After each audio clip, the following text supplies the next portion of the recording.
Welcome. I'm Katalin. I'm the principal engineer of TechPro Plus and an executive member of NEDA, the National Engineering and Industrial Distribution Association. I'm a civil structural engineer working in the area of product compliance and quality assurance. I'm also an experienced technical witness and have been working in this area for the past 14 years. Today, I will be talking about maximizing revenue through product compliance and product safety. Whether you are a manufacturer, a distributor, or an import-export company, you are legally accountable for compliance of the product you supply. Just by putting it on your shelves, you're declaring that your product complies. It is usually a huge shock when the company that genuinely believes that their product complies find out that they actually not. An accidental non-compliance could have a huge financial impact and has the potential to damage marketplace reputation, and in some cases can impact safety.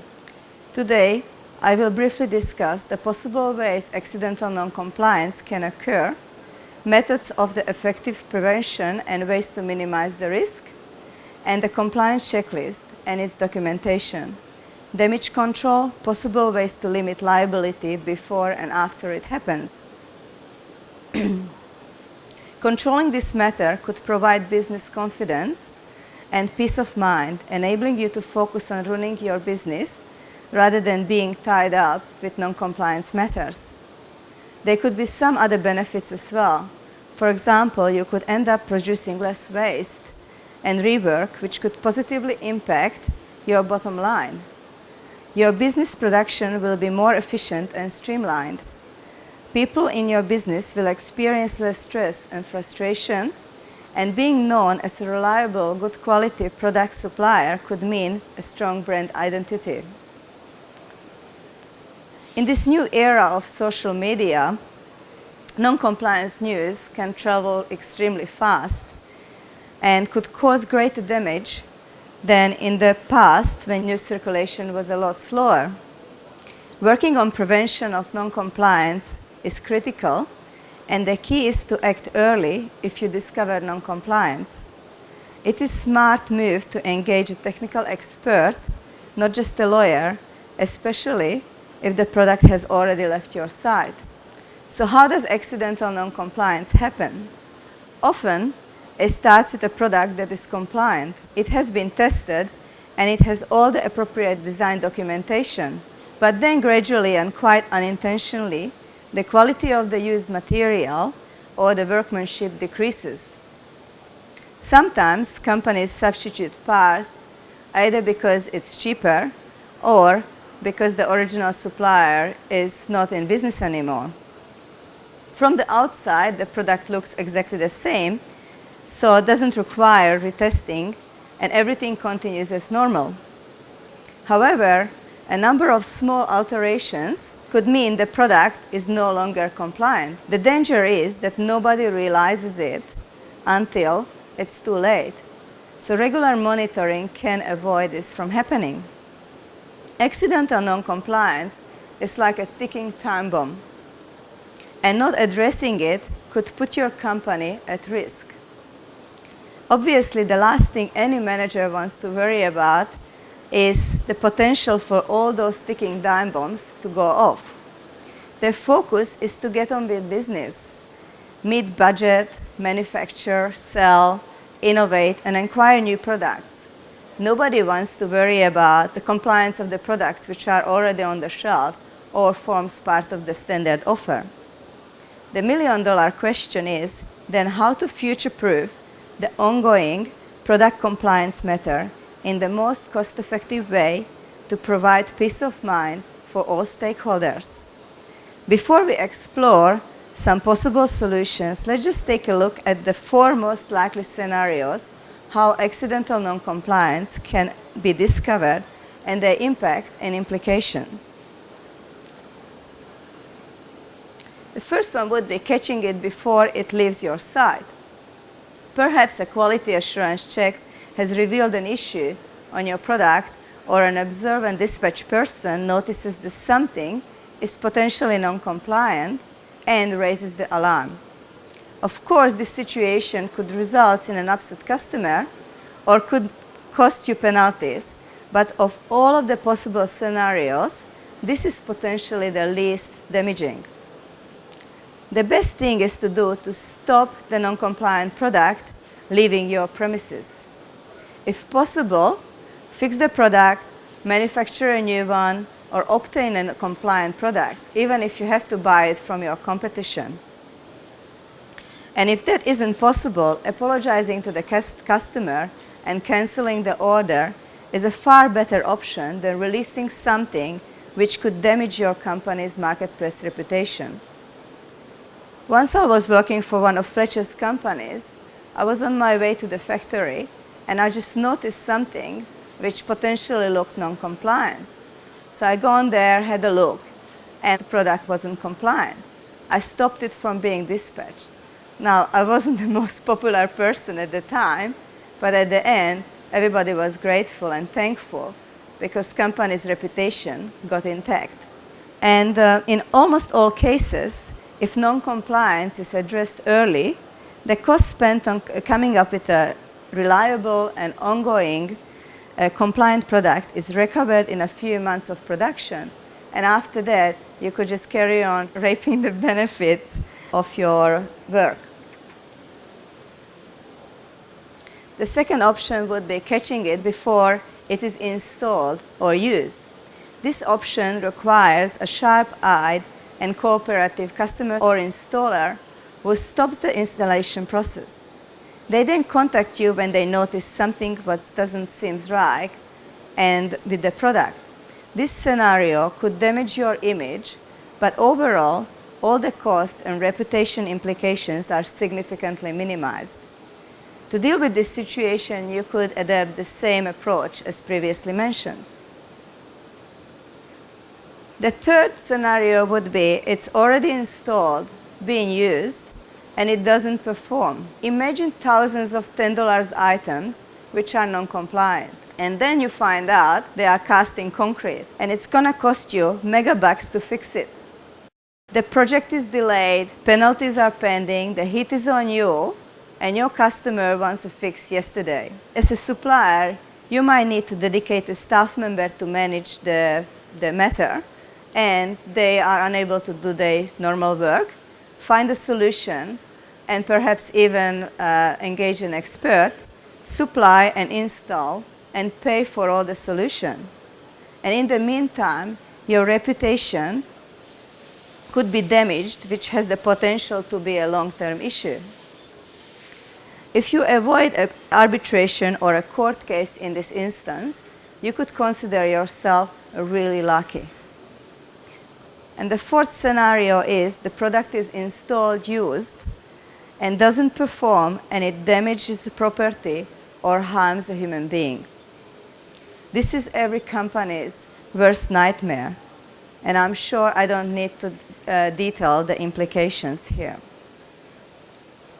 Now, who is interested to hear about ways to avoid or manage any of the previously mentioned scenarios from happening?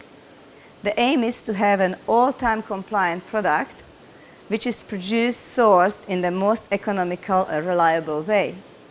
So let's touch on some of the possible ways we can achieve it. So follow the documented process. So it's essential you create and document each step of the production process. So let's imagine we are in the chocolate cake baking business, and we have high-class customers, and to keep them happy, we have to make the chocolate cake each time the very same way. To do that, we will need to document the recipe and the way where we made it. So we take a note of every single detail, all ingredients, the weight, the supplier, order we added them to the mixture, and the time and temperature of baking. Then we need to ensure that our cake tastes the same way. So we sample a small piece of cake to check things like, for example, the height, the weight, the color, and then we taste it as well. So once we created this process, we need to fine-tune it. And and until it gives us a perfect cake each time. Then we use it religiously, knowing that by following the process and the recipe, we will make the exact cake each time. Using this chocolate cake model, you can document the exact production process for each product you make or produce. This will give you a confidence that just by simply following the process, the recipe, you will get a compliant product each time. Now, the second one is testing and quality control. So tests should be performed to the relevant standards and or client specification. Optimizing the type and timing of the quality assurance checks could minimize the production of rejects and reworks. This could positively impact your company revenue. Consider having QA checks at the beginning of your production and checking the raw material or parts supplied by others. During production, especially at points where it could go wrong, and at the most importantly, at the end of your production, before it leaves your hands. Consider checking all aspects of your production, including the design, if applicable. In my experience, if the product doesn't meet the relevant design standards, the statement, "This is how we always done it, and we never had a problem," will not stand up in the court of law. Also, standards do change, so check if your design is still up to date. Consider getting an external peer review for your design to mitigate your exposure. The following is a wee bit detailed, but it's critical, so please stay with me. It's important to keep every test material, certificate, communication, etc. to back up your case. It could be problematic trying to source and gather all the information out after something has gone wrong. Engage an in-house or external person to do regular QA checks and ensure the QA is independent. For example, use peers, supervisors, managers, or somebody qualified from another department. The main thing is that it's somebody qualified who is other than the fabricator. During my time as the engineering manager at Fletcher's, I created a hold point process where production could not proceed without the design signed off as compliant. This simple checkpoint process was fast, reduced rework, frustration, and increased the product margins. As a bonus, manufacturing staff got hands-on training, which was greatly appreciated. For large jobs, consider using an independent outside quality assurance person as well. This can mitigate your risk, exposure, and back up your credibility. For retailers and distributors, you might be wondering, what are your options in safeguarding your business? As mentioned earlier, just by putting the product on your shelves, you are declaring that the product complies. Using the previous model, you can create your own pre-purchase, pre-distribution checklist. You could employ an independent quality assurance person to carry out the test for you, or you can do it yourself. It is not wise to rely on your supplier QA checklist only. In my opinion, you don't need to check every single item. A sensible number of randomly selected spot-checked items should give you a pretty good idea whether the whole supply is compliant or not. And for peace of mind, it's always good to be confident with your supplier. Consider qualifying them using a supplier selection checklist. So what do you need to comply to? Apart from relevant standards, government or health and safety regulations, you are required to comply to your clients and also to all your specifications. It is wise to ensure you are only making statements which your product can fulfill. Get your technical staff and the technical expert, such as the technical witness, to scrutinize your claims and follow up with a lawyer to ensure your quotes and marketing material conform. Be mindful that just by submitting your quote, you are automatically agreeing to comply to the whole tender document and specification or the inquiry. This is always the case unless you state or declare that you will be not complying with some of those specifications. It is advised to get your technical person to go through the client specification or tender documentation to ensure you can meet their specification. If you have no in-house technical person, outsource it. It could save you in some cases millions. I was the technical witness involved with one job where a small number of $26 items costed hundreds of thousands of dollars in rectification, liquidated damages, and lengthy legal process due to a missed sentence in a supply agreement. Speed is of the essence. What to do when it hits or could potentially hit the fan? As mentioned earlier, document everything in writing. Keep all relevant correspondence, main documents like tender, your offer, contract, material certificates, batch number, time of purchase, etc.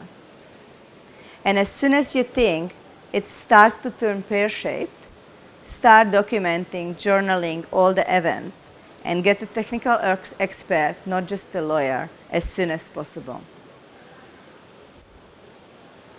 A technical expert can look for ways to save the situation, assist you with damage control, and also can look for valid technical arguments which could be used positively in litigation process. In most cases, a technical expert can save you more money than just having a lawyer. In a recent case, we were able to carry out some urgent testing for a product which looked like that they need to recall. And because of our urgent investigation, we were able to avoid the recall process, which saved the company money and kept their reputation intact.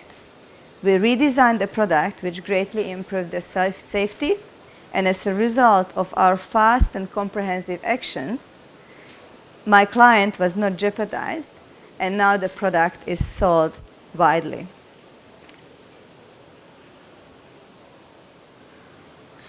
The key points to take away from this presentation is prevention is better than cure. Act early to engage a technical expert, not just a lawyer. Take action as soon as you discover non-compliance, especially if the product has already left your site. I'm a product compliance and quality assurance engineer, also an experienced technical witness. I'm available to those who need my services, so feel free to grab my business card or visit me at the NIDA stand on number 18. And thank you very much.